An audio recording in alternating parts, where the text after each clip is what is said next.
there's been significant conversations in the state capitol about law and order and justice issues. From my perspective, the most important job that we have in state government is to make sure that the public is safe.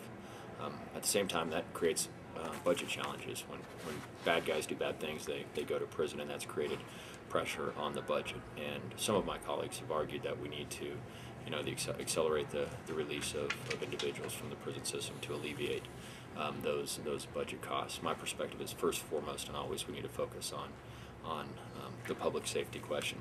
Today in the Denver Post there was an interesting story that was based on information that a couple of us, myself and Rob Whitworth, had dug out that show a really alarming increase in the number of parolees that have been released from the state system in the year plus that Governor Ritter has been in office. As many as 115 parolees each and every month are being released. One of my real concerns and frustrations with it is there is no overt change in policy that has been made. This has been totally under the radar screen. It's been there's no clear policy that actually is driving it. Although these things don't happen out of thin air, there must be something driving it. To see a 40% increase in parolees released under such a short time is a huge policy shift, and there deserves to be a debate, there deserves to be a discussion, and there deserves to be some tough questions asked. Myself and Representative Whitworth are going to request an audit on the issue, again, to analyze sort of what the new filter is for deciding whether or not prisoners are released on a discretionary basis or not.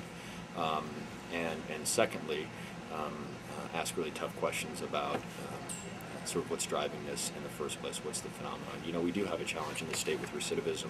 Our recidivism rate, meaning those who offend, leave, and come back, is as high as 50%. We should focus on that, and that's an area of real bipartisan agreement where I think there will be significant public policy disputes as whether or not we should open up the jailhouse doors in such an accelerated way. From my perspective, we shouldn't, and this will be a big issue as the session goes forward.